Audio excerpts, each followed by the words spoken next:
Good evening, everyone. I'm Sean Madden, your host and lead commentator for this evening, and we are in Belgium for the penultimate race for Season 10 of the FRL Taco Tuesday Tier 2 series.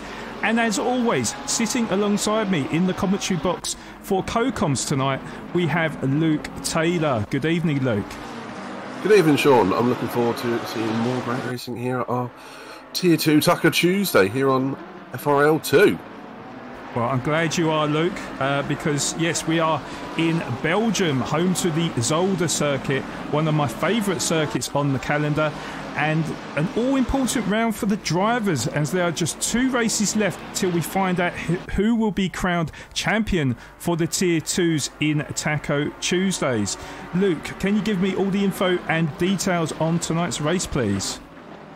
Yes, of course, Sean. First off, the drivers had a 60-minute practice. Now they are currently starting a 15-minute qualifying, and we will head into the usual race of 1 hour. There is a mandatory pit stop. There is a pit window where the drivers have to pit from after the first minute, and the window ends at the beginning of the 59th minute, so they have that gap in which to fit in the pit stop. The points range from 40 down to 1, from first down to last. And we are obviously at the track of Zolder. Thank you, Luke. Okay, so let's have a look at the driver standings after 6 races in Tier 2.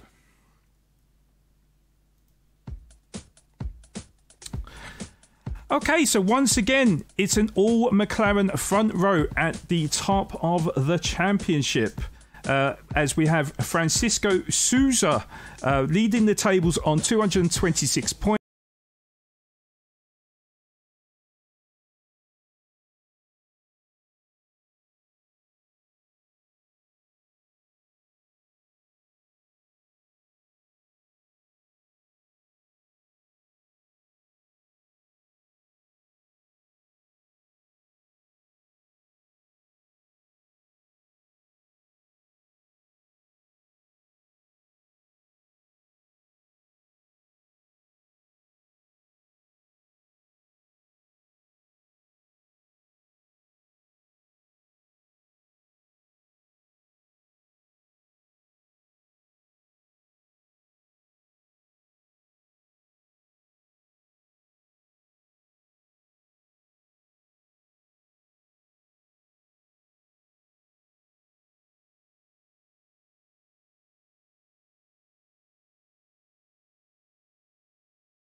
So now you know what's at stake in the championship. We need to know a bit about Zolder and its heritage.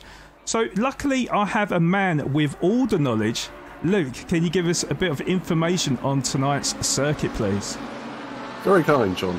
Right, good evening and welcome to the 7th round track of Taco Tuesday Tier 2 in Belgium at the Zolder site.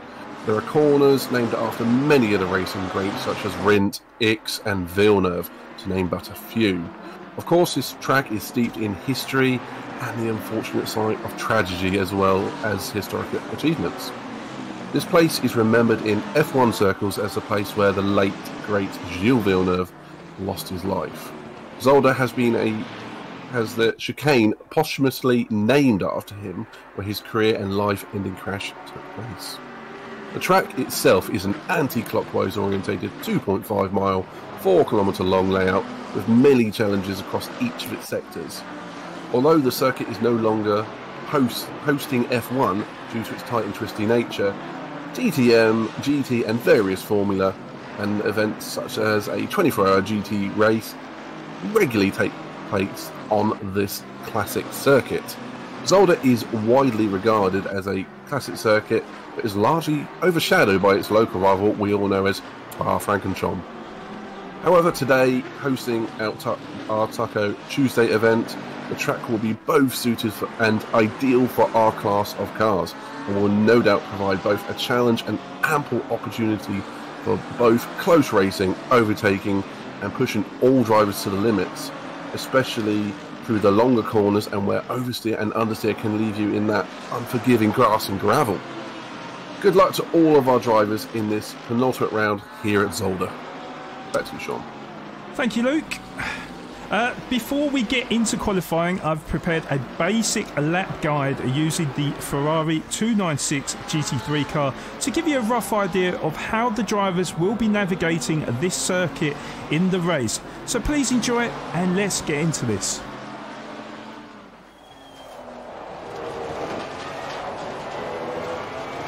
So a lap around Zolder is track length is 4 kilometres or 2.5 miles with 10 turns total. So for turn 1, we are looking for that sign just before the state-of-the-art racing sign there as our braking marker down into second gear, clip the apex, and you can run it quite wide on the exit as we approach turn 2. We're looking for the sign to be in the middle of your screen or the orange sign on the left as our braking marker down into second, up shift to third, don't go too wide on the exit, and it's flat through turn 3 as we approach turn 4. That concrete patch on the left hand side between the two grass verges is our braking marker. A little dab of the brakes down to third, try to carry quite a bit of speed out of the exit. And it's hard down the straight up into 5th gear. As we approach the Klein chicane, we're braking just after the 100-yard board down into 2nd gear. Try not to run over the curbs too much because it does unsettle the car. And it's completely flat through turn 6, and as we approach the Villeneuve chicane, any one of them two markers on the left or the right hand side is our braking marker down into 1st gear. Get the car over to the left hand side as soon as possible. That will set you up for this right hander, and then it's full commitment through turn 8 as we keep the accelerator pedal down, and as we approach the hairpin we are braking on that 100-yard board, and it's a hard brake down into 1st gear. Clip the apex on the right hand side, and you can run it quite wide on the exit. It's completely flat through the left and right kinks there, and then for the final 2 turns, it's braking where that flag is just after the 100-yard board for turn 10, and it's down into 1st gear as we go over the left hand apex and then throw the car over to the right hand side, and we come across the start finish line with a 1 minute 29.827. So it is a basic lap guide. However, you know, a decent time is something that, you know, I quite enjoyed and quite proud of that lap time as we go on to the circuit. And I've just had a connection failure, which is good timing. So just bear with me, guys. I will try and get us back on board. Thank you so much, game, for kicking me out of the server. Just as I think qualifying was just about to start there, so let's go back in. But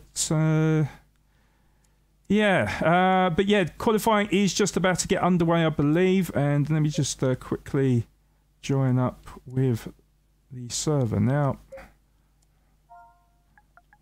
Hopefully it will let me in. It is back up, Sean. It looks like it was just a momentary downage. You should be able to get straight back in. Okay, fantastic. Although we are down on drivers because I do believe we did have 15 drivers. So hopefully they will get back in. What I've just noticed though, Luke, is that we're in free practice and there's an hour to go. So I don't know if they're going to reset once everyone is back in the server and it will go straight into qualifying. Obviously not an ideal situation. Maybe there is a slight issue with the ACC servers tonight. I'm not 100% sure, but I got another connection failure, which is yeah, not good. I would imagine that's a server reset, Sean, just taking off the practice and going straight into qualifying. Right, okay. So if we give it a moment or two, log back in, I'm sure they'll provide the racing that we're looking forward to. Cool. Let's hope for the stream's sake that this is the case, but yeah, it is what it is. So.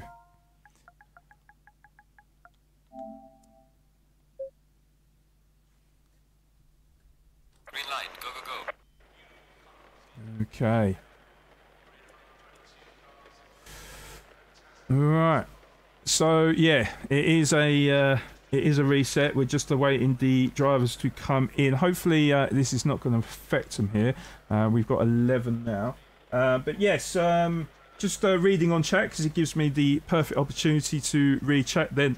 So yeah, we've got Dazza in here. Evening to you, Dazza. Hope you're doing well. Not racing tonight, so looking forward to the stream. Dazza, we always appreciate your time. Even when you are driving, you still are always in chat. So we really appreciate you, mate. And hopefully it'll be a very enjoyable race because as you can see with the weather conditions, it is pretty damp out there. However, not as bad as it was a couple of minutes ago, but even so, it's far from ideal conditions out there, to be honest, isn't it? So this could be a lot of fun. I've got to agree with you there, Sean. I've got to agree with you there. It's going to be a heck of a lot of fun. And we are up to 13 runners now, so I think they're all filtering back in nicely. Right, okay, yeah, 14 now. So of course, they got 15 minutes for qualifying, so should be easily enough time to get a couple of flying laps in. It's looking like for the foreseeable future in qualifying, though, it is going to remain a bit drizzly. So, yeah, far from ideal conditions for the drivers, but yeah, everyone's in the same boat. So, so this is going to be very fascinating, and we'll see who is good in the rain and who is not so good in the rain, Luke. Absolutely, Sean.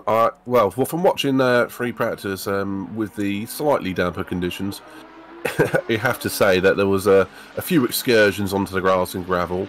Won't mention names, but it was a mixture of the field, I have to say. So it's going to be interesting, and today is a real chance for points for any driver out there. Just got to have a nice, clean qualifying and race, and you will pick up mega points. It's worth saying that the track itself is at 27 degrees.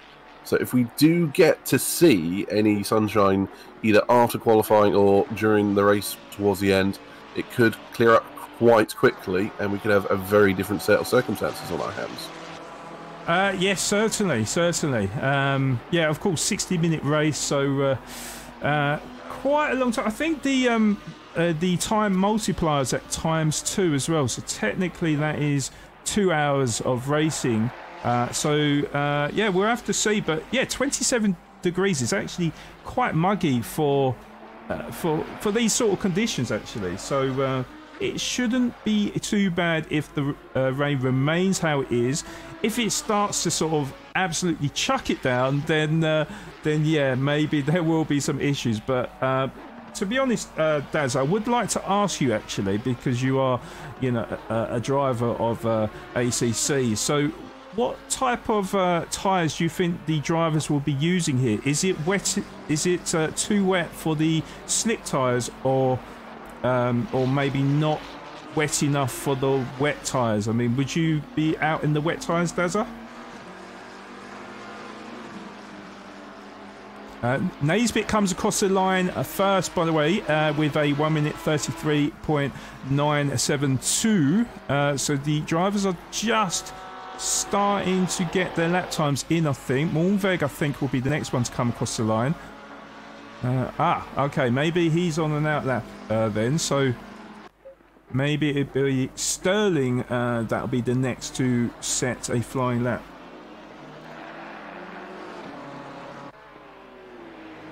Sterling, of course, in the Yeah, I believe BMW. so. Yeah, I believe so. Yeah, Yeah. 3/10 off Naisbitt there, who I have to say Naisbitt was absolutely lightning in the wet conditions in practice. So that's a great time from Sterling as well. Indeed, yeah, that is a decent time, and I mean, if I'm looking at the times comparing to say the track guide that I did, they are 4 seconds off of the time I set in perfect conditions.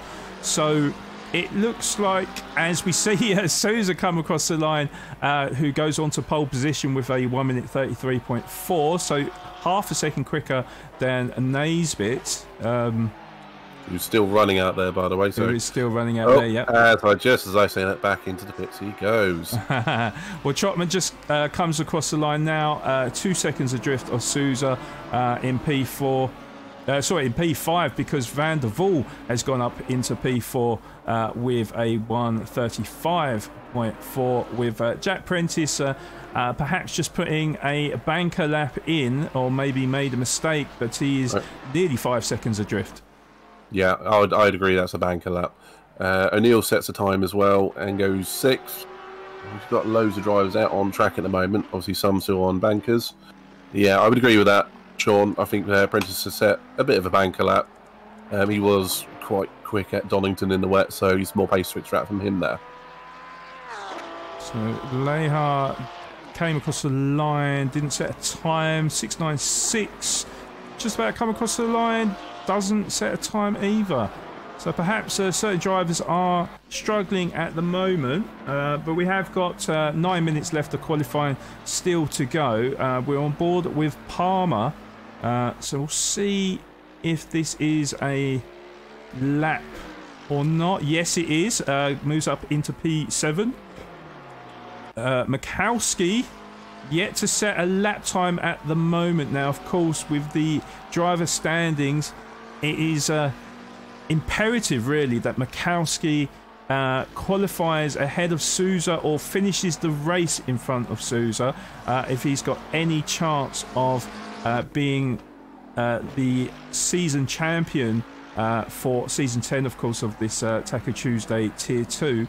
We've got 2 rounds remaining, of course, Zolder tonight and the Paul Ricard circuit for the last round of the championship. So extremely important race for the top 2. So it will be interesting to see how Mikowski gets on. This could be make or break for him. I agree, Sean. Yes, I think you've hit the nail on the head there. He has to finish ahead of Sousa today, and the best way to do that is to start ahead as well. But Sousa with 1:33.4 in the damp and now greasy conditions, so I'd argue it's getting worse. I'd be wondering if we don't get any improvement at all. And I've just seen Sousa coming round the first chicane, second chicane, a little bit sideways. So on his second fast lap attack, he's definitely not going to improve. So for the rest of the grid, I would wonder if sitting in the pits would have been the wrong choice. And being out early might have been the best choice for the better track conditions.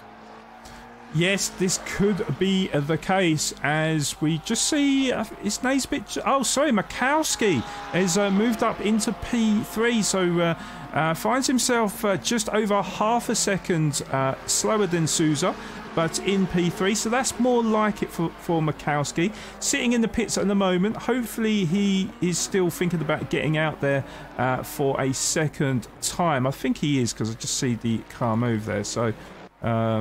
So yeah, there is 4 drivers that still are yet to put a lap time in. So those are cars number 442, 320. I don't know if he's coming across yet. And McIlvain as well, or McIlwain, who is just about to come across the start-finish line now. And he moves into P11, just over 4 seconds slower than Naisbitt, who is on pole position, Luke, with a 1:33.2. Okay, I'll not mention the track conditions again and being slower, because he has just made a bit of a fool out of me on that one by going quarter of a second faster than Sousa, who has looked pretty good in the wet here. So, as previously said, Naismith was very good in the wet, and he's showing it again. He had a dominant victory at Donington in the wet, so conditions clearly favouring him. Just you have to wait and see if other drivers like Mornveg, who is out now on a fast lap, can get anywhere near him. Well, Palmer improves by a little bit, moves up into P11, 3.6 seconds down, so that is a 36.8 for him. Car number 161 is Van Uffel, currently in P12. Can he improve? No, he can't. Remains in P12. And then the nearest other driver at the moment is car number 321, and that is Souza. So Mikowski will be praying that it doesn't go quicker here. Yeah, I've got a little bit of time to look at chat, so just getting back to what Daz has said, or the question I gave to Daz. So he said that it'll be wet as I'm relatively new, but what I think is under-inflated wets for the damp. But I'm new to the game-ish, maybe I'm wrong. That's why I run near the... Hey, Dazza, you've got a lot more skills than me, trust me on that. So, you know, I will definitely take that information on board. You know, that's why myself and Luke are behind a microphone and not out there on track, because technically speaking, we don't have a clue. So I'll definitely get some expert opinions from good old Dazzo in chat. So I appreciate that. I like that, Sean. As what they say about the commentators, the drivers that can't drive anymore.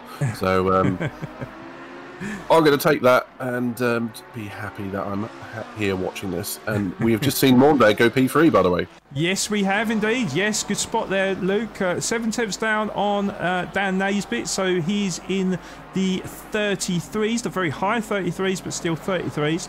And we've got car number 27, that's Van der Voel, just about to come around the last corner. Can he improve on his P9 position? And no, he doesn't. No, he doesn't. Remains a P9 then. So 321 is Souza. So we should keep an eye on him. Also got a welcome in the chat, Pedro as well. Good evening to you, Pedro. I hope you're doing well. Thank you so much for joining us, as well as KD Dekai as well, who I know is in the Bib and Dribble League. That is Rob Barker's league, of course. So good luck to you in that race, Kai. And I'm sure you're going to absolutely smash it tonight. Absolutely knowing KD, yeah. Yes. Talent for days. Rapid GT7 driver, of course. Souza didn't actually improve his lap time there, so he does remain in P2. But more importantly, he is ahead of Mikowski, who finds himself in P5 at the moment. Kleber, that I didn't actually see, has moved up into P4, and he is just under 8 tenths behind Naisbitt. So that will be, I think that's a 134, isn't it? Roughly. So good time there from Kleber, and that, yeah, we're on board with Mikowski now. Doesn't improve, and this is vital for his championship. Really needs to keep in touch with Souza, because currently there is 3 positions between them, or 2 cars between them on track at the moment. So yeah, this is vital that he can get in a couple of quicker laps. So yeah, we'll see how he gets on. But Souza is the next one to come across the line. So he's just coming down the final back straight to come to the final chicane. And I'm sure Mikowski would be praying that he doesn't go quicker here. Currently just over 2 tenths down. Oh my God, how close is that, Luke? He is, wow, that like 3/100th of a second slower than Naisbitt. So unlucky from Souza, so close at the top. Yeah, and he's going to have to go again now. There's going to be no going back to the pits for fresh tyres, because there's only 1 minute 42 left on the clock. So he's got this lap and next lap to try and overturn that difference. And I think the conditions are slightly improving, so he's going to try and have to make the best of it from here. It's going to be all on track action from now. Well, Lehard did improve to P9 temporarily, because Klassen has improved now and moved up into P9 with a 30. It's about a 1 minute 35 there for Klassen. think we've got a few moves in the show. You can 4-4-2. Mornveg, no. Mornveg back into the pits. So it will be Souza who will be coming across the start-finish line for the final time then. Yeah, he's looking on really good form here. So, absolutely. I think we have Naisbit out on track, who's actually just stopped on track. So Naisbit's not going to be improving anymore. So yeah, it's all down to Souza. See if he can take pole. Mornveg's in the pits, and Mikowski and the rest of the grid are out there. So they're all trying their best. As we're going to be 30 seconds odd to the flag and anyone who can get over the line. And Souza gets onto pole position then. 1 minute 33.165. So we're saving the best to last. And now it's up to Mikowski to produce, as we see O'Neill go into P3. Wow. So that has really thrown a spanner in the works. That is a fantastic last-ditch effort from O'Neill. Lieber across the line as well. Yes. Starting his final lap. Yes, indeed. He's going to be the last one. He's the last one. No one else is going to get a lap after him. Lehar has come across the line, didn't improve. Car number 174. This is Mikowski now. So, can he improve or at least get nearer to Souza? And he moves up into P3. Half a second down on Souza, but that is better for Mikowski. And that means starting from P3, well, Souza is in prime position, of course. But yeah, it was important for him to start as close to Souza as possible, if not be quicker. So, yeah, GG's to Mikowski. We're going to have a very exciting race ahead of us, I'm sure, Luke. Absolutely. I think we've just got Souza. I think is still out there. I think might be on a final lap. The only other one we have to watch out for is Kleber. No, he's just gone on the pits as well. Yeah. So I think this might be the end of it. We are definitely looking like a interesting grid. Souza on pole. So yeah, cracking result for him. Indeed, yes. Prentice is the last one to come across the start-finish line. So the last car on track. And can he improve and get a good starting? No, he doesn't. He remains in P7. So, yeah, that is qualifying done then, guys. And let's quickly take you through the grid. So Souza gets pole position with 3 purple sector times with cracking lap. 1 minute 33.165. Who is 1/10 ahead of Naisbit in P2 with a 1 minute 33.2. Then there was a half a second gap between Naisbit and Mikowski on P3 with a 33.710, with O'Neill just behind him in P4 with a 1 minute 33.775. Then we got Mornveg in P5 with a 1 minute 33.9. Kleber is in P6 with a 1 minute 34 flat. Then Jay Prentice is in P7 with a 1 minute 34.110, with Ed Sterling qualifying just behind him with a 1 minute 34.130.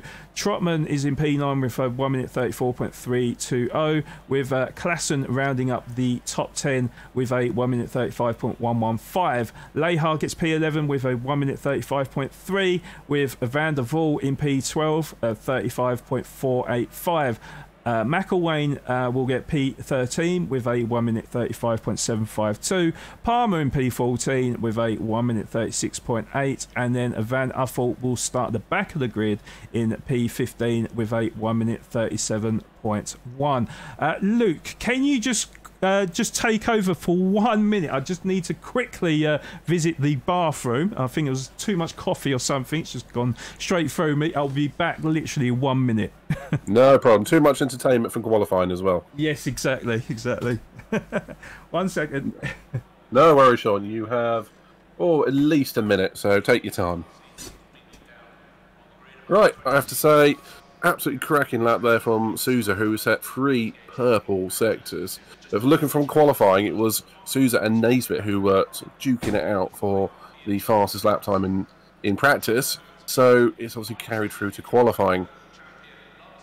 It's going to be interesting to see what the conditions are for the actual race. If it is a dry track, I don't believe Many of the runners have had much running in non-damp and greasy conditions. It's going to be a bit of a thrill to see some of the drivers potentially coming through the pack upwards of with their normal pace. But with the conditions as it is going to be, from the qualifying at least, it looks like a 2-horse race with P3 all the way down to P8 within 3 or 4 tenths of each other. So there's going to be a lot of battles right behind the leaders. Either way, I think we're going to be in for either a battle for first or a battle for the final remaining podium.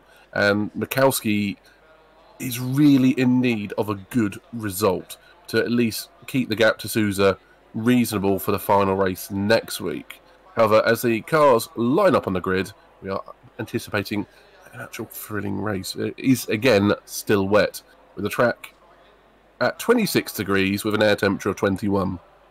So the track is going to be nothing but a little bit cooler as the rain falls. But as you can see from the prediction, at 5 and 15 minutes, it's staying relatively stable with the local conditions. So it should stay roughly about the same as time progresses. But this being a 1-hour race, there is quite a long time for it to change up a bit.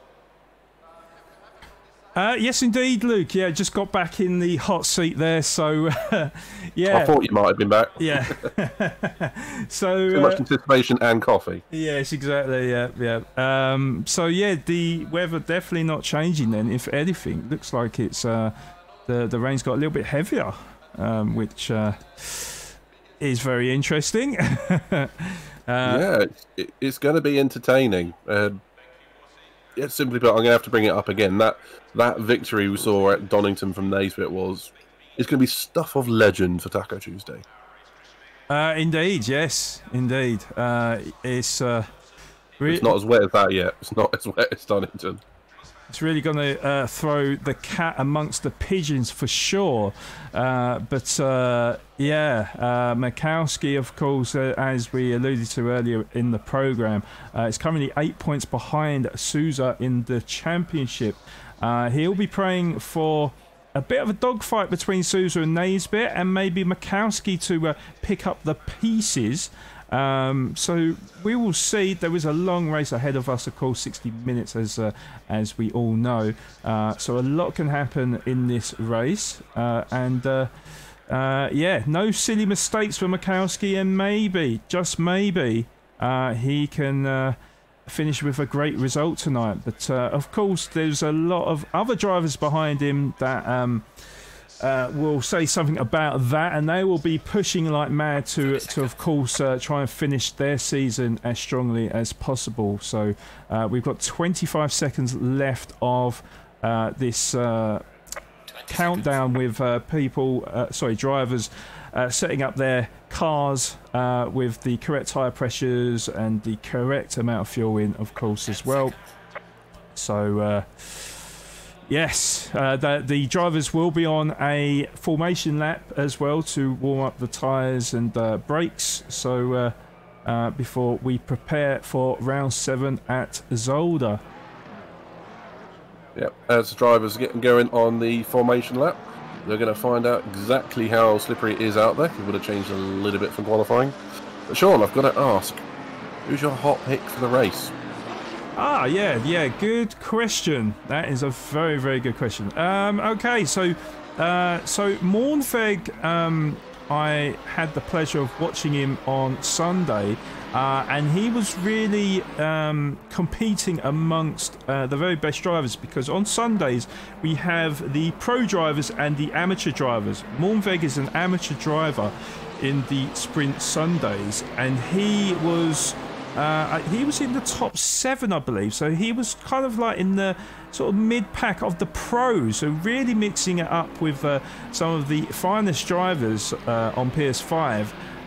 And he looked exceptionally strong at Zolder. Now, of course, it's different conditions, but can't rule him out at all. But I think because of the circumstances, I think it's anyone between Sousa, Naismith and Mikowski who do occupy the top 3. How about yourself, Luke? Ooh, I'm going to have to say, on the back of the performance of Donington, Naismith is fantastic in the wet. So if it gets wetter, hands down, I'll put money on him. However, Sousa's monstering these conditions at the moment. But I'm going to say dark horse for a podium. I'm going to say Prentice, who's on screen at the moment. Okay. Well, that's he's going for Naismith. So yeah, quite a few different opinions. I sort of said the top three, didn't I? So I was cheating a little bit. I didn't really go for one driver, but yeah. Controversial opinion going for the top three from qualifying. yeah. But of course, O'Neill as well qualified in P4 and didn't expect that in the slightest. So perhaps he could be a dark horse as well. We will have to wait and see. But as it stands, we have got a McLaren at the top of the grid with a Lamborghini, back to a McLaren, a Porsche, McLaren, Porsche. So a little bit of a theme going on if you discount Naismith in P2. Just a little bit there. There's always one outlier, isn't there? Yes. And yeah, good call on O'Neill there. An absolutely brilliant qualifying session. So good luck to him. I'm going to be keeping an eye on board of him during the start. Indeed. So we've got Sousa and Naismith on the front row with Mikowski O'Neill on the second row as the drivers shuffle for position as we start round 7 of the Taco Tuesday Tier 2 at Zolder. Lights are green and away we go, and Sousa gets a good start and more importantly in front of Naismith with Mikowski still in P3 and O'Neill in P4. Malveg is side by side with Kleber, but may lose out as it looks like Kleber went up the inside of Malveg into P5. Yes, he does get the move. Yeah, he does get the move stuck. But it looks like apart from Van der Waal getting a drive-through penalty, the majority of the drivers getting through in one piece. So at the moment we have Sousa that gets through the chicane cleanly to lead the race here at Zolder, with Naismith just behind and Mikowski now who has drifted a little bit further behind in P3, and he's got O'Neill for company just behind him with Kleber, Malveg and a big train of cars, to be honest, from Sterling, Prentice, Trotman and Klassen as well, rounding up the top 10. It's all very, very close. But so far so good for Sousa. So wait for the camera to pan round. It's not doing it for some reason. Yeah, it doesn't like that corner, Sean. Unfortunately not. Van der Waal's penalty was for speeding at the start, unfortunately, just for a little bit of info there. Right, okay. Fair enough. So yeah, not good start to the race for Van der Waal then, but either way though, start of the race maybe, you know, there's never a good start to get a penalty, but perhaps the right time to get it, if that makes sense. As Sterling up into P7, Prentice down into P8, although Prentice on the outside, I don't think he's going to make it stick. However, tries the switcheroo, and he's on the inside of Sterling, and I think he's made it stick, but they're going to be side by joining in.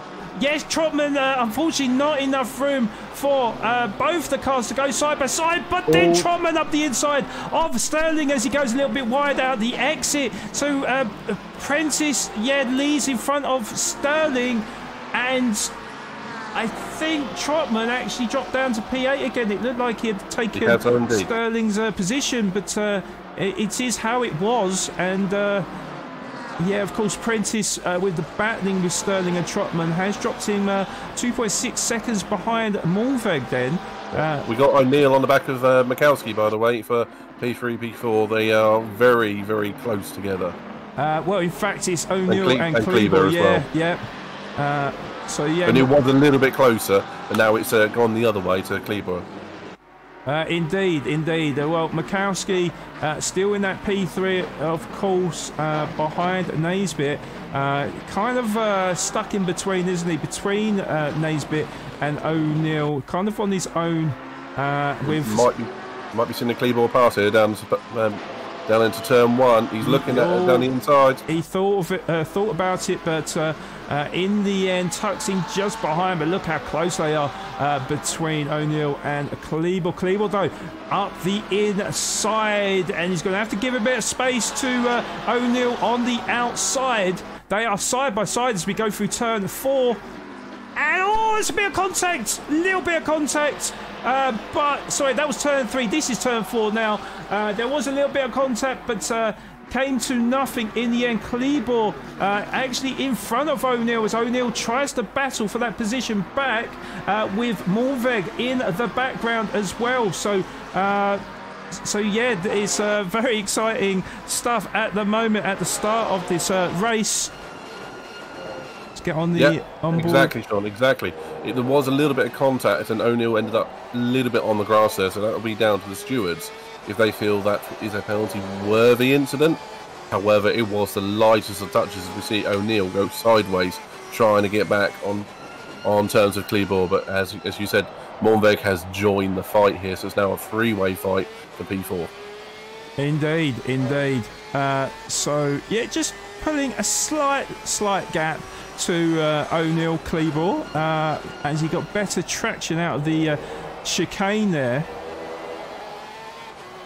But as we went through the final chicane, yeah, the gap has improved slightly. Let's have a look, see if there's any other battles on board at the moment, because Lehar is in P11 with Palmer not too far behind in P12 and McElwain on the back of Palmer too. So yeah, looking pretty tight wherever you look across the grid. So a good battle for... Oh, Sousa's off! Sousa's off! Oh, yes! Yes! Sousa is off, and that means Sousa's lost a lot of positions then. Currently, I think P9? I think it's P9 there, Luke. I'm just trying to find him. Yeah, about P9. Yeah. Wow. Yeah, right in front of Klassen. That is a big error. That's got championship connotations there. Puts Mikowski up into P2 with Naisbitt clearing the lead. So that's bad timing, unfortunately. Wow, I didn't expect that in the slightest, Luke. He was looking very comfortable in the lead, but clearly made a little bit of a mistake, and it's very easy to make these mistakes, of course, on a greasy surface, of course. So, yeah, not good for Sousa, and this is playing into the hands of Mikowski then. Well, if it finishes how it is, they're going to be near enough level going into the final races. We see Mornveg go into the pits from P5, then getting his mandatory pit stop out of the way early, which is a bit of a surprise. Very early. It's very. You might be thinking, since it is a 1 minute. Well, there's a pit window from 1 minute to the 59th minute. Get that mandatory pit stop out of the way and try and run in clear air. We did see some other drivers in the other Taco Tuesday races run very long stints, so either it's a tactical decision or he has damage, which I'll go on board with and have a look for you. And while you check out the rest of the field, his car does look clean, so I think it is tactical. Wow, okay, that is a bit of a surprise. That is very, very early, but we'll see if that strategy does work for him, as we've got Trotman and Sterling side by side. It looks like Sterling is going to have the racing line, though, for the chicane, although Sterling goes a little bit wide, and we've got Sterling up the inside now. Oh my god, there's three of the cars in a very, very close proximity, and Trotman does make it work and moves into P6. Sterling down into P7 with Sousa all over the back of him in P8. So this race is far from finished, and yeah, some good action across the field at the moment. Yep, absolutely. Indeed there, Sean. We have, Sousa joining the back of this. He's going to be wanting to get back up the field. I was just keeping an eye on Mornveg. He has rejoined in the final position. Van der Waal has served his penalty. Sousa, I thought he looked for the inside line there, but decides to back out. But look how close he is, all over the back of Sterling. Surely he's going to make a move on Sterling as we come across the start-finish line to finish 5 laps and onto lap 6. No, don't think he's going to make that stick for now. However, he may think about the switchback here, though. Yeah, it will be the outside line for turn 3. But you can see, look at the undercut he's trying. There we go. He's trying it. Yeah, just smart positioning there, not necessarily trying to outbrake your opponent. Just get on the bit of track where you can get a little bit more power off the exit and then undercut on the next corner. And then in a lot of these corners, you get the outside line, which is the inside line for the next. It's obviously just a bit of smart positioning there for Sousa, who now looks at the... Well, Trotman's taken off 2 seconds down the road, so he's got a bit of work to do. He has indeed, but progress is progress, and yeah, that was an excellent manoeuvre there from Sousa. Klassen and Leha. Oh, yep, you're right, and it is side-by-side action as well as car number... I was trying to find who that was. Car number... I don't know who that is. I think it's Leha, isn't it? Leha is in front of... It is. Yeah, Leha's in 9th. But I think Palmer is in P10, so Klassen down into P11 then. So it was Palmer and Leha. Oh, Klassen! Wide! Klassen's wide. Did he get pushed?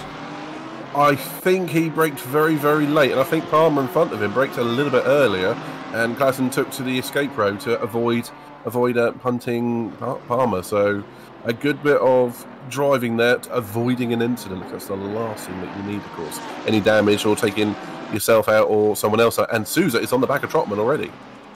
Indeed, and yes, let's have... he's through. He's through. Yeah, he's through already. So up into P6. Sousa not messing about.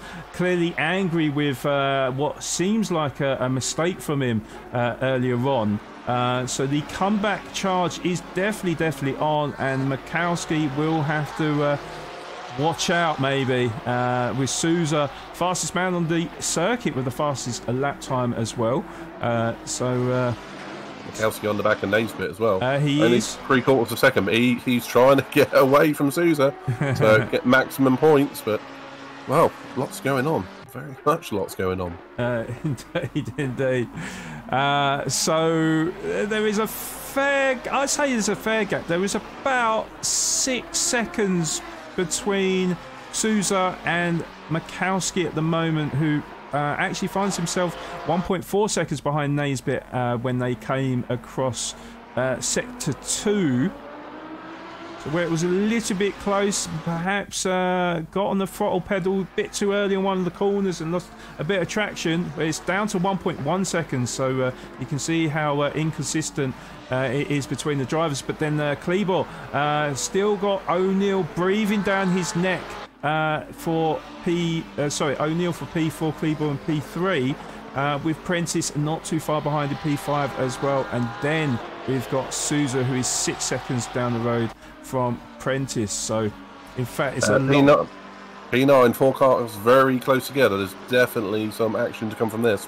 Indeed, and actually it was Leha that's been passed by Palmer as well, if you remember. So Palmer is fending off Leha as he tries to switcheroo, and I don't know if he's made that work or not, to be honest. They are side by side as we go through turn 3. Palmer had to get the throttle. Yeah, he did. Palmer's looking a little bit more unstable in these conditions. Oh, yeah, and he's gone a little bit wide as well, and that's going to lose him a bit of time. And it looks like Van Uffel has just got through, and there's a little bit of contact between Klassen. Yeah. Palmer and Klassen. Yeah, from looks of it, Palmer is struggling in these conditions. Every time I go on board with him, I can see him braking and people almost running into the back of him. It's not being too... he went sideways. Nearly spun. Yeah. Yeah, he's not feeling comfortable. He's feeling the pressure, and all the drivers are climbing over the back of him at the moment. Indeed, yeah. Klassen, who is just behind him with McElwain just behind him as well. Oh, and he's gone very, very wide, Palmer, out of turn 10 is turn 9. Yeah, really struggling. It's almost as if he's on the wrong tyres or something. It could be. He's got the temperature, the pressure's all wrong. The track is a degree cooler, so it shouldn't make too much difference. But yeah, he's definitely struggling. He's even got McElwain past him now. And just as a note, Sousa had just across the line last time, had taken 2 seconds out of O'Neill already. So he is rapidly closing in. It's 4.3 still, though. Yeah, because Kleber, Prentice and O'Neill are in a bit of a fight at the moment. So perhaps taking it a little bit more cautious. And, you know, I don't know if Kleber is slowing Prentice or O'Neill up at the moment. But yeah, Sousa, of course, had the pole position time, so we know he has the pace. He will be on the back of them very shortly because that gap is now 3.4 seconds to O'Neill. Sousa on O'Neill, of course. Oh, that must have been a cracking first sector to do that. 9 tenths by 1 checkpoint. Yeah, very, very good. Otherwise, we have McElwain on the back of Klassen, P9, P10. Seems to be one of the more active fights on the track. Otherwise it's the position for third. And Van Affel has lost a couple of positions because if you remember, he was fighting with Lehar. Now finds himself in P12 behind Palmer. Oh yeah, when has that happened? Yeah, Van Affel, dropped down. We've got 2 drivers that have already made their pit stops in Moorweg and Sterling, so we'll see how that equates to them as everybody else makes their pit stop. But Makowski, look at Makowski now in P2. He's all over the back of Naisbitt.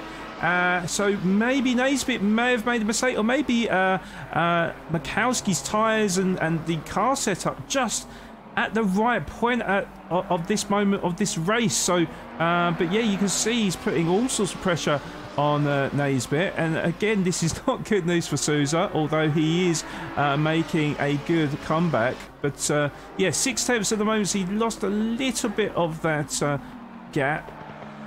But it looks like Makowski is pushing Naisbitt a lot here. Naisbitt's being a little bit more cautious. Oh, so P3 Kleber has got through.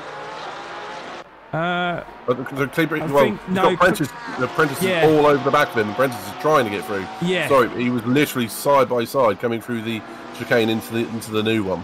And he's, the next one. Yeah, and he's still looking. Yeah, Kleber was in P3, but Prentice has got very close to the back of him. And in fact, it's Prentice who's made a move on O'Neill because he was in P4 and Prentice was in P5. So yeah, Prentice joining the fight. Yeah. 1 second in the final sector. He's now 1 second to them. Yes, indeed. So this is where things are going to get very, very tasty then. And it's going to be very difficult for Sousa to get past him because there is 3 drivers, of course, fighting for P3.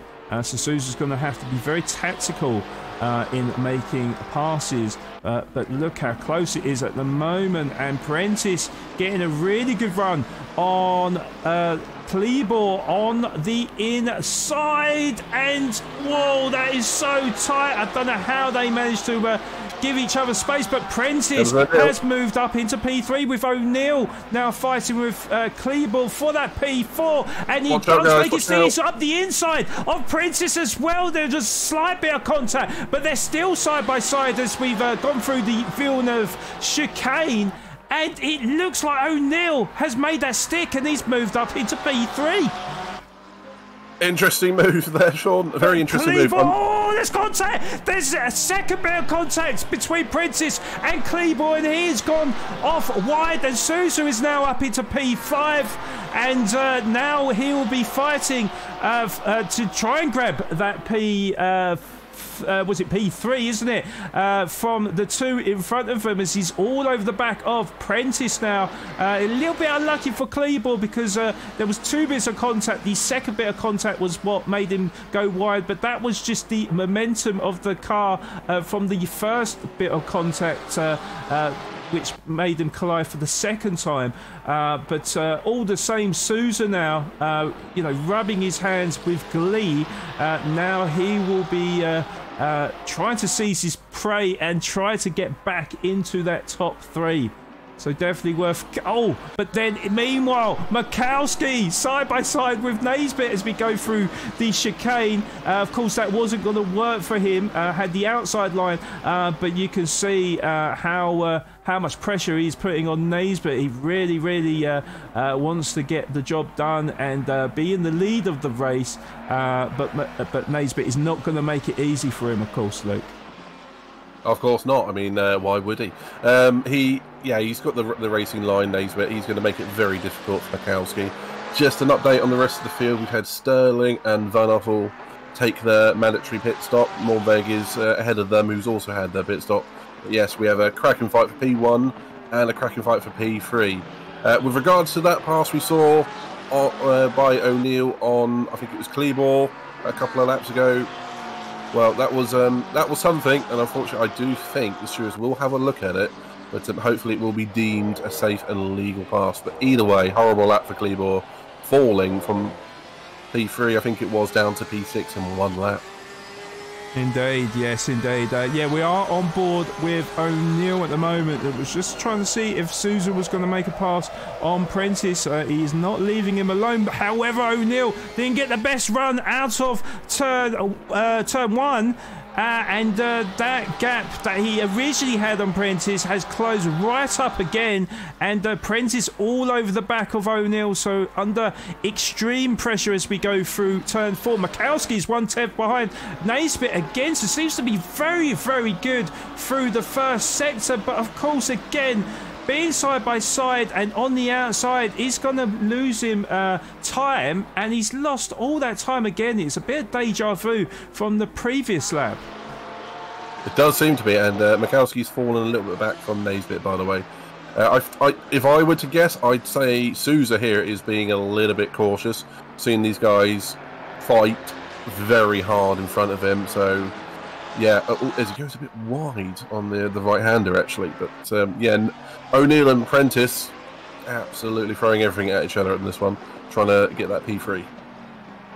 Indeed, it looked like Prentice got a slightly better exit as well. So, as we go down the straight, I think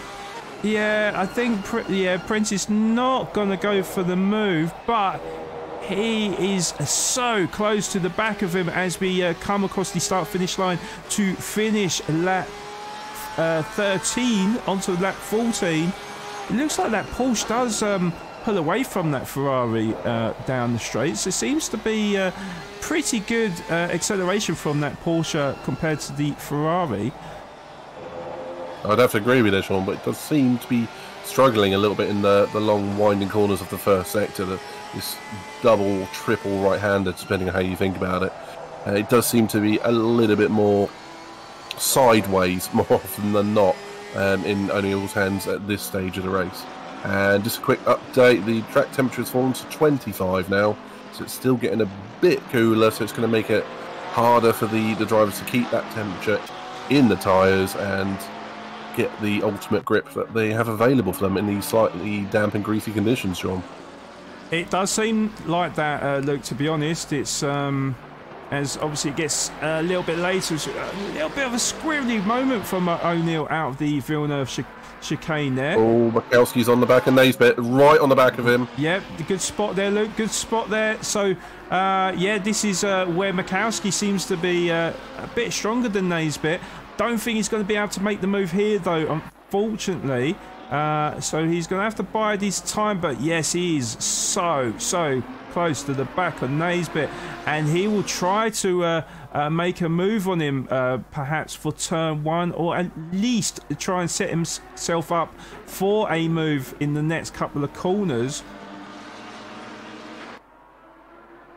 Sousa's thinking about a move on Prentice, by the way. He's going down the inside of turn 1. Not quite room enough there. Not quite. Prentice gets a bit better traction out of the exit around the outside, of course. But yeah, Mikowski, look at Mikowski now, all over the back of Naisbitt. And of course, we hope for not more deja vu here, because every time Mikowski's gone to the outside, he's lost so much time. So I think this time he thinks better of it, and Naismith's getting defensive. He knows he's there. he does indeed. And Makowski, you don't want to take that line on the grass there. Nearly lost the traction. You don't want to be on the grass in these types of conditions. So I think Makowski got away with one there. He is still all His over. heart rate will be going nuts at that. Yeah. But yeah, still. Yeah, this is Makowski in a great position here, and he's hoping that Naisbitt will fall to this massive bit of pressure that Makowski's applying to Naisbitt at the moment. So, but he's in the best position possible. Definitely the best position through this race on making a move on Naisbitt. So, can Naisbitt make this stick as he does go side by side with Naisbitt? Naisbitt will have the inside line. It'll be the outside for Makowski, which will then turn into the inside. No, it'll turn into the outside because Makowski trying the switcheroo here doesn't. Doesn't quite get it. But they are so close, though. I think with Naisbitt taking these defensive lines, it's just slowing him up. You can actually see O'Neill is starting to catch a pair of these guys now. Yes. It's going to become a multiple-way fight if this carries on much longer. Naisbitt definitely going very defensive. If anything, Makowski's making Naisbitt do the work. Makowski got a much better exit out of the chicane. Now they're side by side, but it looks like Makowski's got the overspeed, and if he judges his brakes accordingly, there's contact between both of them. And Naisbitt is the one that gets out of that collision better than Makowski, and Makowski's lost lots of time, and O'Neill is going to start closing in on Makowski, perhaps not close enough, but 1.8 seconds with Prentice not too far behind, and Souza, of course, this is the problem for Makowski, is that Souza isn't too far behind the closing pack there, and he'll be getting nervous then. But I'll be honest, I don't know who's at fault between Naisbitt and Makowski. It's definitely one for the stewards to look at. Yeah, agreed there, Sean. Agreed there. Yeah. To offer an opinion, I would say that Naisbitt probably had lost the corner by that point with Makowski down the inside, but it's not for us to decide. That's why we have the privilege of watching and not having to deal with the stewarding. But good luck to the stewards on that one. They will both have their own points of view, and they will both fight their own case. Yeah, definitely a bit of a topsy-turvy race here. A few, like 10-15 minutes ago, we would have said, okay, Makowski in a very, very strong position, but the way it's gone and the heavy defended from Naisbitt, it's just pulling Souza back into this race. And he's on the back apprentice. He's all over the back apprentice. 2/10 a second. You're right there, Luke. All the top five in the same straight. Oh, and he didn't get a good exit either. Got a bit too much of the curb, and he's defending hard from Souza. But Souza is on the outside. Oh, he spins though, and there is a big contact between Prentice and Souza. It looked like Prentice had nowhere to go as he sort of helped with the spin out for Souza. But I mean, very, very unfortunate, but unfortunate it is for Souza as he's lost a fair bit of time there, and although still in P5, now finds himself nearly 5 seconds adrift of Prentice, and maybe more important, side by side Makowski and Naisbitt though for the final chicane. Again, a little bit of contact, and not much space for Makowski to operate in. O'Neill is just behind now as well, and Makowski is going to have to go super defensive on O'Neill as Naisbitt defends the inside line for turn one. But look how close it is. Makowski is desperate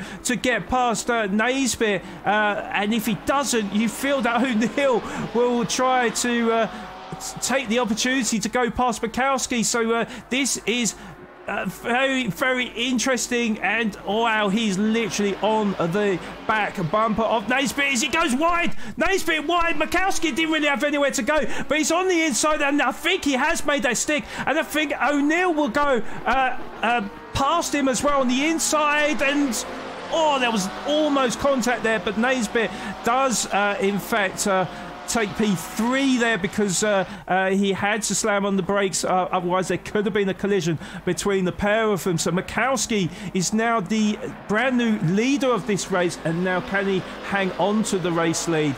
Very, very important for Mikowski to do this as we are approaching the halfway mark of the race. And Leah and Trotman for P6, P7, very close together as well. Indeed, yes, we will. Well, if they were, they're not now. Kleber and Trotman. Oh, it was Kleber and Trotman. Sorry, yeah. Yeah, very close together. Very, very close. Yeah, you are so right in that. Yeah, good racing at the front there, I think, Sean. Yes, indeed. Oh, Trotman, I thought he may have looked for putting a nose on the inside of Kleber, but decides to be a little bit more patient, try to work the move perhaps for turn one. And there we go, we see Trotman now weave to go up the inside, but perhaps it's just a little bit of mind games to Kleber just to show him that you know, I am on the background, I am going to make the move at some point, but just tricking him to perhaps force a mistake from Kleber, but Kleber's having none of it, of course, Luke. Yeah, it looks like, Sean, great defensive driving from Kleber there. But Trotman, there was a tiny bit of contact, but Kleber left the door open for Trotman to take the inside line, and Trotman said thank you very much, and he moves up into P5. Opportunistic move there. Just as I was about to update you on the pits, we've had Souza, who's currently in the pits. I think we just had Klassen in as well, and McElwain is in at the moment as well. So we've had nearly half the field take their mandatory pit stop. Okay. Naismith has fallen back from O'Neill quite a long way as well. Looks like he's struggling in these conditions for whatever reason, because he has Prentice on the back of him now. Indeed, yes. I was just getting on board with them there. Yeah. So yeah, Naismith, not having it his own way, and both of them dive into the pits then. So you could have well been right there, Luke. Naismith having enough and thinking, look, I need to sort out the tyre pressures to give him maybe a little bit more grip. So that does mean that it is Mikowski's chance to now try to get some solid laps in before he makes his stop. But O'Neill... Oh, Naismith, Prentice and Kleber all in. Yep, I see them in already, yep. But yeah, O'Neill only 1 second behind Mikowski, so he's not making it easy for Mikowski at this stage. But yeah, this is Mikowski's chance to really push and to make sure that once he has pitted, that he stays in front of the pack that have just pitted. Yeah, I mean, that's the tactical decision there. Does look like Mikowski's going a bit longer, and just checking in with the conditions at the moment. Well, O'Neill is right on the back of Mikowski, by the way. But checking in with the conditions, it's staying the same temperature, and the prediction for the moment is for the weather to stay exactly the same. So now we've passed this halfway point. It's now kind of getting to the area of thinking the tyres that they're going to be picking. As Mikowski's missed, he's gone off. Yes, you are so correct in that. Pole spin. 360. Yeah, and he's lost a lot of time here, and this is not going to be good for him because Souza has already obviously made his pit stop now. Actually, Souza is behind Sterling and Mornveg and Naismith, Prentice and Kleber, actually, who have all made their pit stops. So Souza's actually... early. Yeah, and Souza's lost a lot of time then. Yeah, they pitted early. I was wondering if it was a tactical decision from Mornveg, knowing that the tyres might be lasting a long time, to pit early and just running clear air. So far, it's worked for him. Well, the way it looks like, Luke, and I could be completely wrong here, but... Mikowski's in. Yeah, Mikowski is in, yes, but Mikowski is into the pits. It could be that Mornveg might be towards the front of the pack, because he's the one leading out of the ones that have pit. Yeah, I think he's gone for the severe undercut with a massively early pit stop. But if the tyres have the longevity in them to go long, then his second stint is going to take him to the end, which, yeah, he could filter out ahead of maybe even Mikowski, because Mikowski's had that spin, but we'll have to keep an eye on that. And that was somebody into the pits there. I'm not sure. I think he may... Leha. No, it's Palmer. Yeah, Leha's in, but Palmer was the one that was just behind Moornweg. He's into the pits then. Oh, yeah, that's a mandatory stop. Yes, it's mandatory. Yes, yes. So yeah, it's... Mikowski's leaving the pits, and I think he's behind Moornweg. Yeah, he is, because that is, yeah, that's him there. Who would have called that one 10 minutes ago? Exactly, yeah, so Moornweg, the new race leader of the race, but of course, yeah, Mikowski lost, he must have lost at least 10 seconds when he missed his braking point. So yeah, costly, really costly. It just depends now on Moornweg in terms of how long his tyres can last, because of course he did pit after, what was it, 10 minutes or something of the race? It was about that, Sean. It was very, very early in the race. We've just had Van der Waal handed a 30-second stop go, which I would imagine would be speeding in the pit lane. He's been in for a second stop somewhere, so he's going to have to go back for a third now, unfortunately. So yeah, absolutely disaster for Van der Waal, then that is not going to help his cause. But we have definitely got an interesting battle at the front of the grid then, because Moornweg is... so Moornweg, once O'Neill and Trotman go into the pits, I think Moornweg will be leading the race. Mikowski is... I think it's less than 2 seconds. And, oh, a little bit sideways action from Moornweg out of the final corner as well. Oh, Sterling's off in the final corner. Has spun right in front of Naisbitt as he's just rejoining the track, but literally just went on board, and he's pulling a 360 to move forwards again. He's now going to have Sousa on his rear wing. Indeed, yes. I caught the back end of Sterling, as you called it out there. It's a good spot there, but yeah, Sousa is going to be about a second behind Sterling then.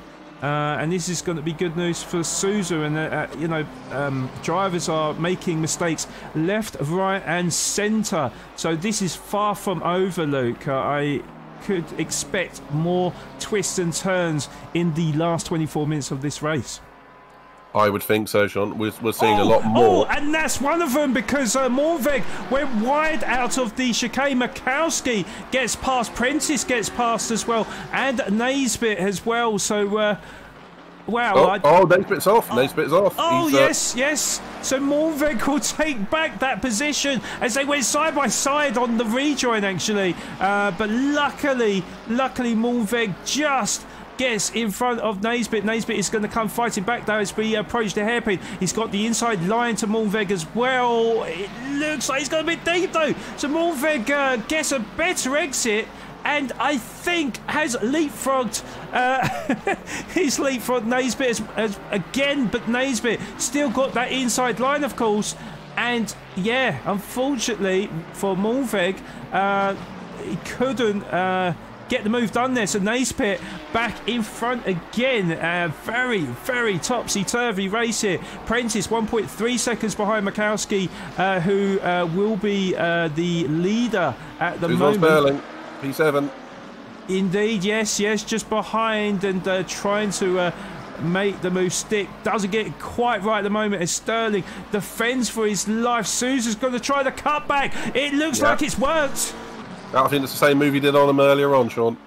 Indeed, and again another fantastic manoeuvre from Sousa, and Sousa up into P7 now, and he'll be trying to chase down Moornweg now. Moornweg is just behind Naisbitt, who is in P5, Naisbitt, and Moornweg in P6, but yeah, that gap is going to be about a couple of seconds between them now, with Prentice, who is 1.3 seconds behind Mikowski, who is at the moment in a good position as he's starting to catch up with a bit of traffic, I believe. I think that might be McIlvaine just in front. See, yeah, McIlvaine is in front of Mikowski. Yep, there we go. So he will need to move out the way at some point soon, as we see a little bit of a flash of the lights there from Mikowski then. This is I've got to say, absolute shout out to O'Neill, who's leading his first Taco Tuesday race, and those tyres are nearly 40 minutes old at this point, so he's going as absolutely long as possible.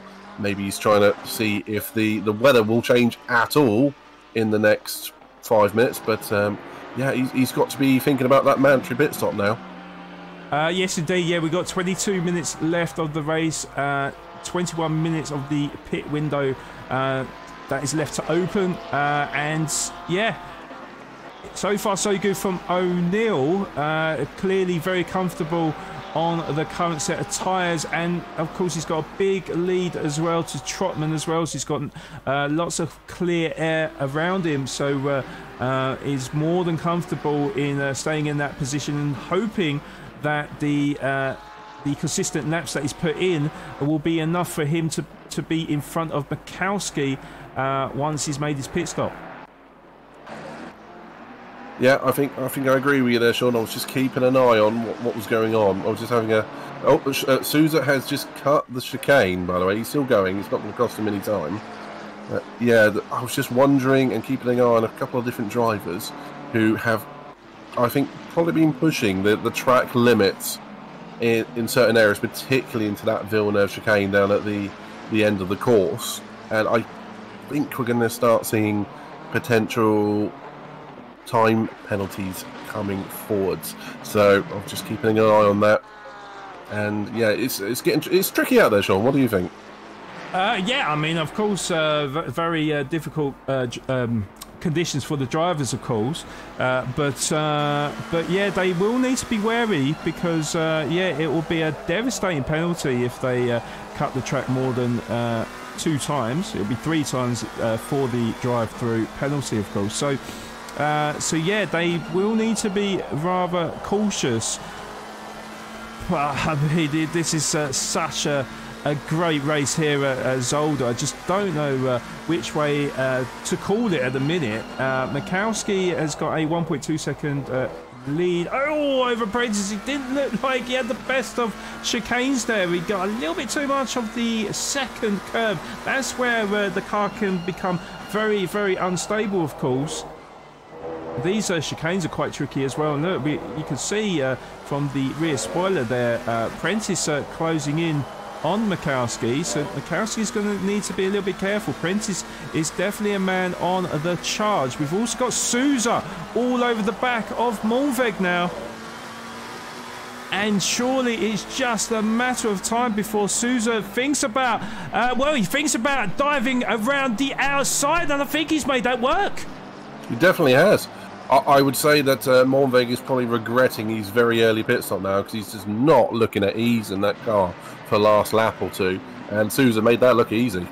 He did indeed, yeah, and pulled quite a gap as well in a short space of time. So Sousa up into P6 then.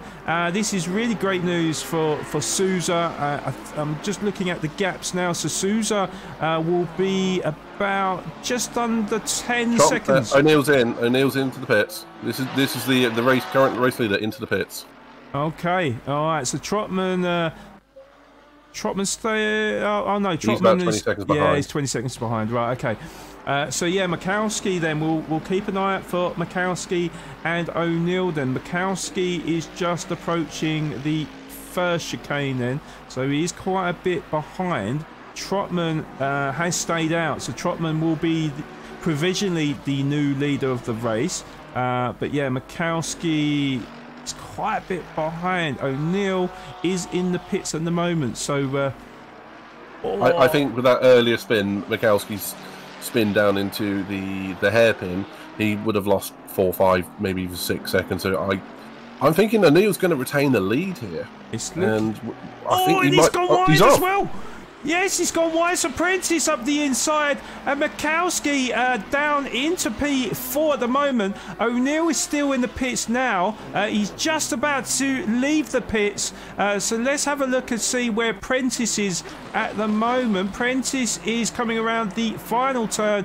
O'Neill is just about to exit the pit lane and get the hammer down. And O'Neill, it looks like O'Neill is going to go provisionally into the lead. Yeah, Mikowski's coming around the first corner. Well, Prentice really is coming around first, but that's going to be the challenge. So, yeah, O'Neill is a couple of seconds ahead there, Sean. Cracking stop from the Porsche team there. And, yeah, he's going to have to deal with Prentice, who's up to speed on these tyres. But now O'Neill's going to have the fresher tyres right to the end. So, advantage O'Neill. Yeah, and Mikowski's going to be absolutely kicking himself as well for that mistake and the previous one as well, because he could... I wouldn't say he would have had the race win sewn up, but, you know, he's clearly lost... I would say he's lost at least 15 seconds for the 2 times that he's run wide on the same corner as well, by the way, Luke. So that hairpin, just not judging his braking accordingly, perhaps using the brake marker you would use if it was dry, but of course you can't brake on the same marker in these types of conditions. Clearly just a slight driver error, of course, and yeah, that's cost him quite a bit, because there is only 2 positions between Mikowski and Sousa. So the way things stand, if it stays like this, Sousa will still be leading the championship. Yeah, I mean, that's obviously what Mikowski just didn't want. But to be fair, the 2 championship contenders have both been off the track and in battles and fights where they've ended up the wrong way. And I think in Mikowski's circumstance, I think he was possibly pushing too hard. Like you say, might be trying to use the dry braking marker in the wet, in the greasy conditions that we've got. And unfortunately, he's ended up off the road twice. And yeah, finds himself in 4th, where he was running in 1st, as they all come up to lap Palmer, who's now over a lap down on 3rd place. Yeah, it's good racing, but unfortunate little bit of luck there for Mikowski, who needed a clean race and to maximise the position with Sousa down in 6th. Indeed, yeah, indeed. And also going through traffic as well. Oh my God, nearly sideswiped Naisbitt there. I don't know what car that was, but he gave way to Mikowski, and then the rejoin onto the circuit, which was the Villeneuve chicane.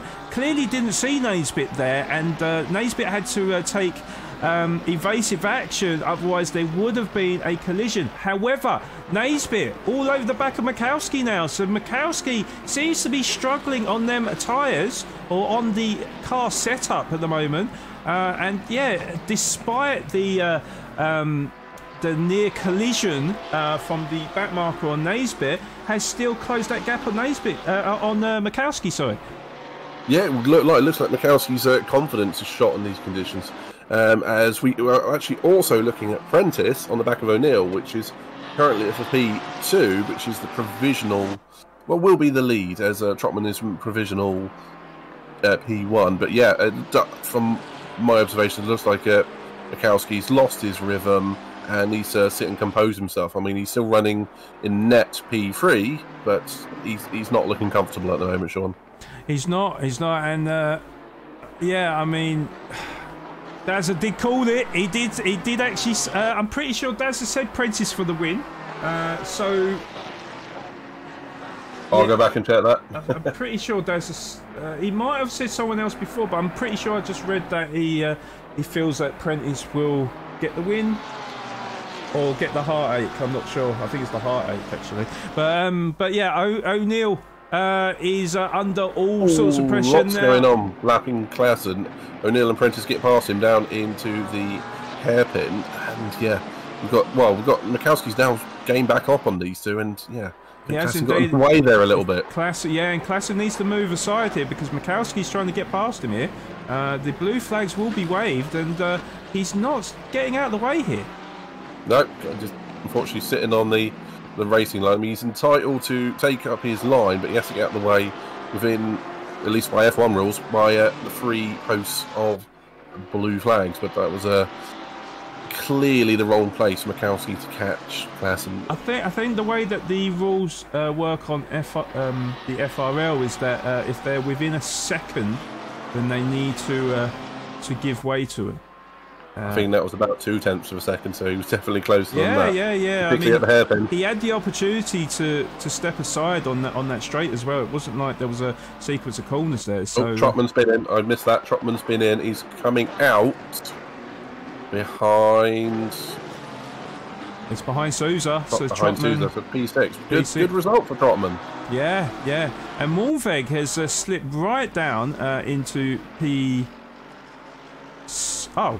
Okay, so yeah, still sorting himself out still. Yeah, okay then. Yeah. So yeah, Mornveg in P6 then. So Trotman down into P9 in the end. So perhaps stayed on them tyres a little bit too long in the end. Yeah, I think so. I think he may have been hoping for the conditions to change so he can change his setup. But with only 11.5 minutes left to go, although having the freshest tyres, Trotman left with a lot to do, but at the very least he's got the fresh tyres out there. Yeah, indeed, and a lot can still happen in 11 minutes. Oh, someone around. Oh, yeah. Sterling around again, right, okay. Oh, try. Oh. Yep. I missed that now. He's got going again, but he was definitely facing the wrong way. Okay. He's not enjoying these slippery conditions.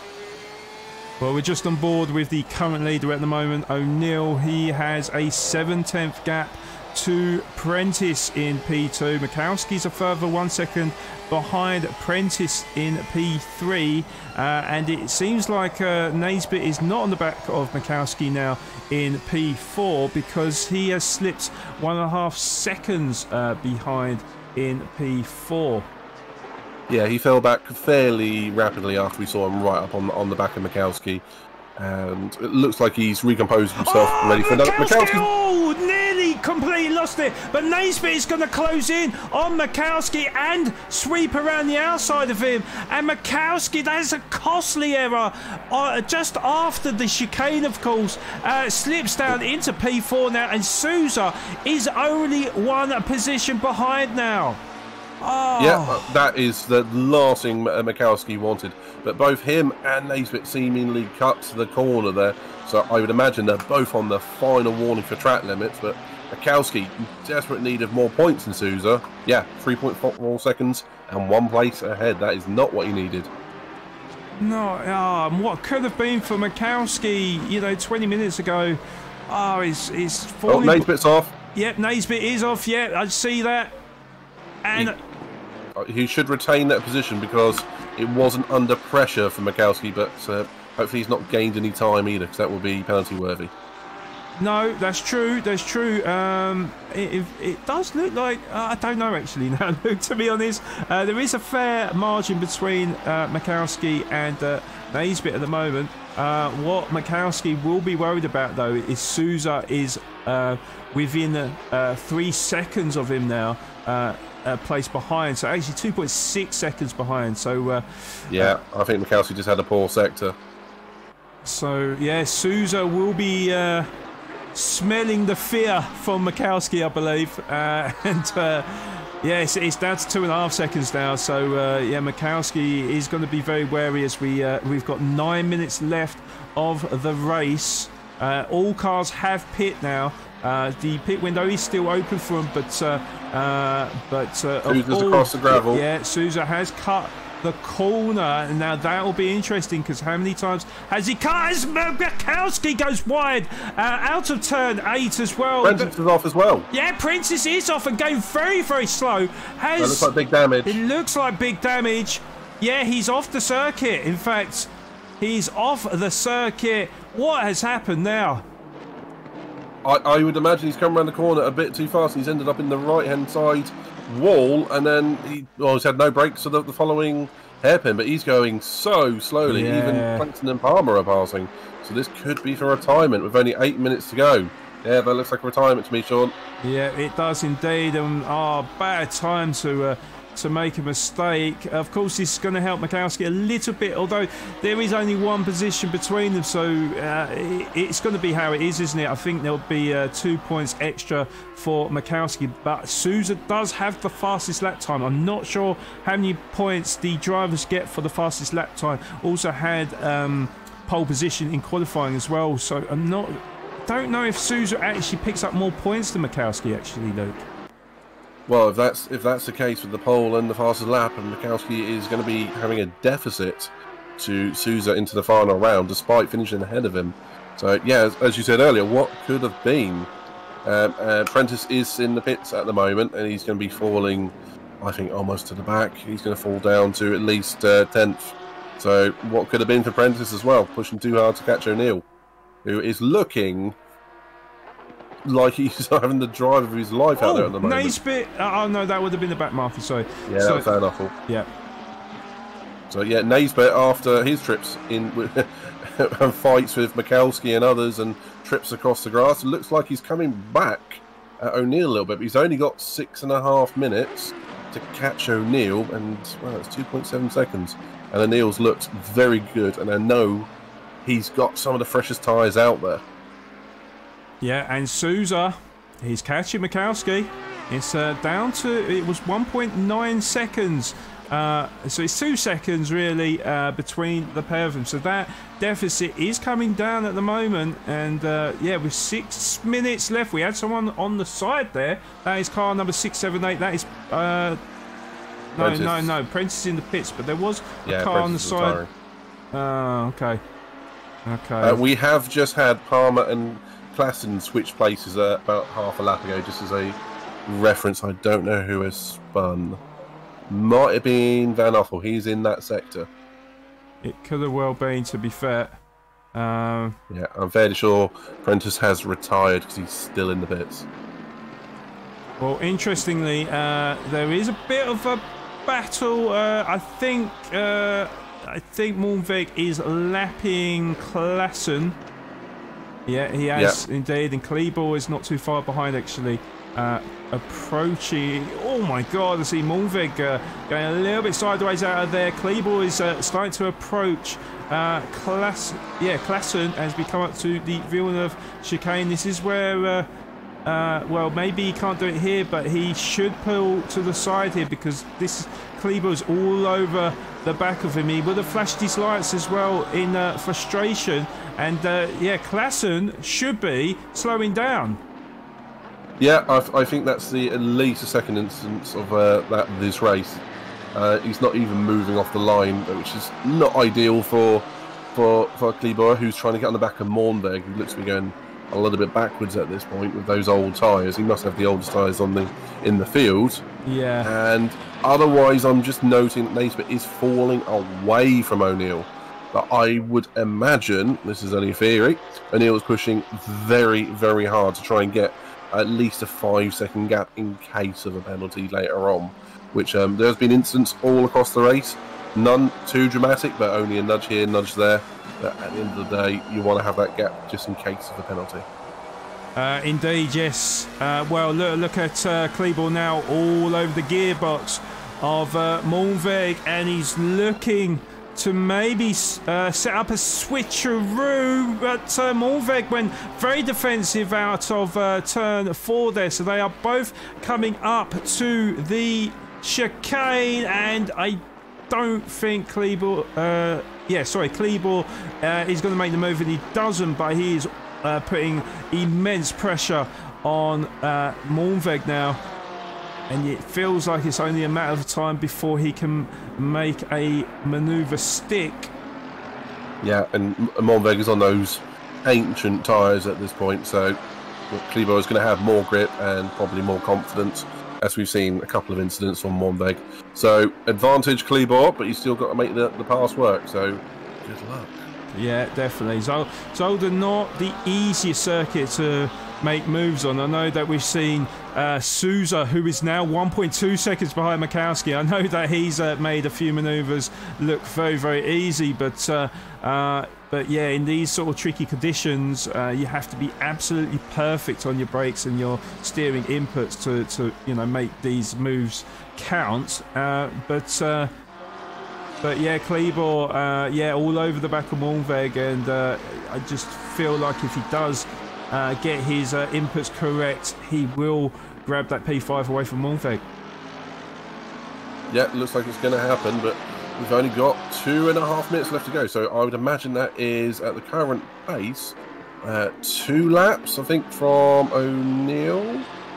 So yeah, we're definitely in the dying stages right now as Moorweg and Kleber are passing Palmer, put another lap on him down the back straight.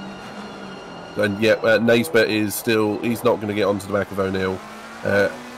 Yeah, the battle at the moment is definitely these two. But Sousa's on the back of Mikowski. Yes, indeed, and I think Mikowski may have made another mistake. I could be wrong, but Sousa definitely a man on the charge. We have got 2 minutes left of this race. I think they'll have one more lap after the end of this lap.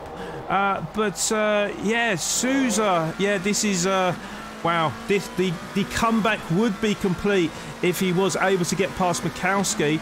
And yeah, they just come across the start-finish line. Actually, there could be another lap after this one, depending on O'Neill. But O'Neill is a further 7 seconds up the road, isn't he? So I think there will be one more lap after this one. Yeah, absolutely. And well, it's not relevant now, but the pit window is about to close. All drivers have had the mandatory pit stop. Kleiber into turn 1 is going to take it Moorweg. Oh, yeah. There's contact. There was a little bit of contact, and that sent Moorweg wide there. I don't... We saw this the last part of that manoeuvre, so we don't know whether or not Moorweg left sufficient space or not. But for the time being, at least, Kleber is up into P5, and Moorweg has suffered a little bit in that side-by-side action there. So yeah, Kleber up into P5, but Sousa's round. He's lost it. Oh, and yes. Yeah. Wow. Okay, so Sousa coming out of the chicane, out of the Villeneuve chicane, isn't it? Yeah. Yeah. So he's been pushing hard to get on the back of Mikowski, and unfortunately dropped it. It would seem, unless he's had some contact with Mikowski, but I didn't see him close enough. Okay. Well, such a shame for Sousa. Of course, this is the last lap now. So it's looking like, I think hold on, is Sousa not gonna...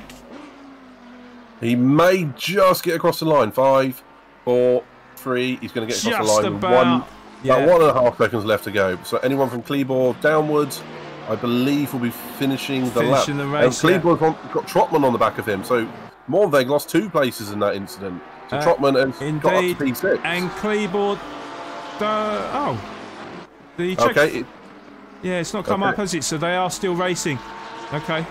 Yeah, so it's going to be the last lap from when the leader finishes. Yeah. Okay. So, yes, that's O'Neill, who's clear out in front, followed by Mikowski and Sousa. So we are, well, basically the battle on track right now is Trotman and Kleber, with Moorweg in close proximity behind, who wants his P5 back. So I don't think it's going to happen. Indeed. And let's just quickly get on board with Kleber now. So yeah, Trotman very, very close to the back of him. I'm going to keep an eye on the race leader, but yeah, look at that Trotman all over the back of him now. He's going to apply all sorts of last lap pressure on him. Can he make it stick? Don't think so for now. And race leader O'Neill comes across the start-finisher line to win round 7 here at Zolder, with Naisbit claiming P2 and Mikowski gets P3 away from Sousa, who is just coming around the final corner now to claim P4 and still lead the championship going into the last round, with Kleber just ahead of Trotman. And yes, Kleber is going to grab that P5 away from Trotman in P6, and Moorweg will get P7 with Sterling not too far, well, yeah, just coming around the final corner. That's class, and that would have been a laps car then. and Leha quite a bit further down the grid, as we've already had Van Uffel come across the checkered flag to get the top 10 finish, with Palmer P11, Klassen P12, Prentice in the MP13, and McElwain and Van der Voel still on circuit but struggling by the looks of it. Van der Voel in the pit lane, of course. So yeah, Sterling gets P8, Leha just coming across the last corner now, so he will grab P9, and that will be end of race unless McElwain's cruising, which is strange. I can only assume he's either ran out of fuel. It could be that, actually. Yeah. He's not going to lose a position, so he could pull over there and retire. So yeah, strange, but okay, that is what has happened there. Unless the computer hasn't picked him up finishing the race, which would be a bit strange, but it can happen. Yes, indeed. Let's just go back to the timetables. Yeah, thank you, Dazza. Thank you, Dazza. Yeah, that was a very enjoyable race, and yeah, very topsy-turvy, as you would expect in a race like this around Zolder. But yeah, just to confirm, O'Neill gets the race win ahead of Naisbitt. That's an excellent result for Naisbitt. Mikowski gets the final podium position, with Souza, more importantly, just finishing one place behind him in P4, with Kleebor P5, Trotman P6, Malmberg P7, Sterling P8, Leha P9, and Palmer rounds up the top 10, because we have already lost a couple of drivers, so I won't read through the rest of them there. But yeah, Luke, your thoughts on the race then? Well, I thought it was I wouldn't say incident full, but definitely a very tricky race, and a lot of the top drivers showing how tricky it was out there. I mean, obviously we saw Souza go around, we've seen Naisbitt off the track, Mikowski. The only one that's had, as far as I'm concerned, a near faultless race, and who's gone up, I think, 3 positions from qualifying, was O'Neill. However, I do think there may be a post-race investigation in regards to a pass. So we're going to see if the provisional finishing order stays the same, but I can only praise O'Neill for what seemed like a near faultless race. Yeah. And we were both wrong in our predictions, quite massively, I'm afraid. But good to see some drivers coming back through the pack, and it was a very good race. What were your feelings on it, Sean? Yeah, I mean, of course, it was a very topsy-turvy race. We thought that Souza was going to win with ease. Then, of course, he made that mistake, and then Mikowski grabbed that advantage, and we thought, okay, this is Mikowski's chance now to really close the gap in the championship. However, wasn't able to keep it consistent and made too many mistakes, really, which really cost him. Although getting still an excellent P3, but it could have been a race win with Souza in P4, and I think Souza would still be leading the championship. But it would have been so close. It really would have put the pressure on Souza going into the final race. But unfortunately, yeah, it wasn't to be. And Souza, he's in a commanding position going into the last race, but it's obviously not a comfortable lead, so to speak. I'm trying to work out in my head what Souza needs. I think well, at the very least, he's only lost 2 points in this race, so it's been a bit of a damage management from that spin from P1. But yeah, going in for the championship, it's still open. As you say, he has a commanding lead, so yeah, I think just needs to finish ahead of Mikowski next race, really. Yeah, I'm trying to think, but I'm pretty sure if Souza gets 5th or better, he's won the championship. Pretty sure that's how it works. It's 2 points between each position, isn't it? It is indeed. Some of them down towards the lower points, down towards 30th, are 1 point, but if we only have a grid of, say, 20, it's going to be about 2 points per slot. So yes, he's going to need, probably a 5th place if Mikowski wins. Okay. Well, yeah. So there you go. So Sousa is in a great position. Of course, a very fast driver as well. Easily capable of a P5. So yeah, we'll see how the race conditions are at the Paul Ricard circuit. Also, as well, Luke. Yeah, driver of the day. Who would you give it to? Oh, that's actually quite a tough one. For the simple P4 to P1, I hate to always give it to the winner, but I genuinely think O'Neill. But again, it will depend on the potential steward's outcome. But just for the result and the driving, I think it's got to be O'Neill. Didn't drop at any point as much as some of the faster qualifying drivers did. And he's taken the maximum out of today, and quite frankly, I'm very impressed. What about yourself, Sean? Yeah, I have to agree with you on that one, to be honest, because at one point I was going to give it to Prentice, but then, of course, he... well, whatever happened to him in the closing stages, obviously he crashed his car and, ended up in P13. Had that have not happened, I would have given it to Prentice, but, O'Neill got the race win. None of us predicted that O'Neill was going to get the victory today. So, yeah, definitely has to go to O'Neill. So, yeah, that is confirmed then. He is the driver of the day. I do have to say so. I've just seen something on the highlights. Yeah. The incident that O'Neill was involved in was actually with Kleber, I think. And I think Kleber might have pushed him wide, so I might have to take my investigation theory back on that one. So it might well be he has a very clean race, and I need to give him an apology and just say epic clean race there. Yeah. Well, of course, it is down to the stewards' inquiry. They're the ones that will make the decision. Yeah, we will wait and see. But yeah, looking forward to obviously next week, guys. Ladies and gentlemen, we have a final trip to neighbouring France for the grand finale showpiece of the FRL Taco Tuesday Tier 2 at the Paul Ricard circuit. This will be the final race of Season 10, of course, where we will find out who will be crowned champion. Now, I'm sure it's going to be a very nervy night for some of the drivers, but nevertheless, we'll ensure to be a fantastic and a very exciting race as the season draws to a close. So you'll be mad to miss out. So definitely join us next week on Tuesday the 5th of September at 8:15 p.m. British summertime on this very channel, of course, Formula Racing League TV.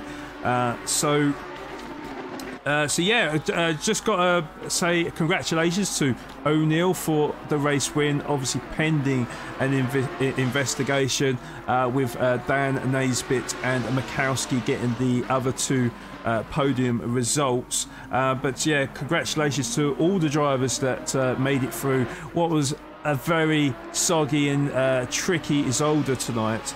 Yeah, I've got to say a big thank you to everyone in chat. I would say mainly Dazza, because Dazza was it looked like the sole spokesman in chat tonight. So thank you so much for keeping us company, Dazza, and all the people that have been lurking and watching the race in the background. Also Pedro as well. I did see Pedro earlier on today. So yeah, thank you so much, guys, in chat. Yeah, thank you to the sponsors, of course, and FRL for obviously staging this awesome event. It's been an awesome season up till now, and I'm sure it's going to be very exciting in the final race of the season next week. Also, most of all, got to say thank you to Luke for keeping me company, keeping me up to date, and hopefully you had a great time, Luke. Yes, completely, Sean. I have to say it's been a privilege being alongside you here with the FRL Taco Tuesday. And yeah, I've also got to say thank you to the drivers for the amazing action, to Sim Grids and everyone who's taken part. So it's going to be a shame for next week, actually, because it's going to be the last in this series, but I gotta say I'm looking forward to it. So bring it on, actually, bring it on. And yes, thank you again, Sean. No problem at all, Luke. Yeah, no, it's been fantastic tonight. Really, really enjoyed it. And we'll see what type of grid we have next week. And for sure, yes, the top two is definitely worth watching just for that. But I'm sure the driver's pride is going to be all the most important, of course, trying to cement that top 10 finish. So, yeah, definitely check us out next week, Tuesday the 5th, 8:15 p.m. British summertime, for round 8 of Taco Tuesday Tier 2. Really hope to see you there. I've been your host, Sean Madden, and it's a big thank you from me, and goodbye.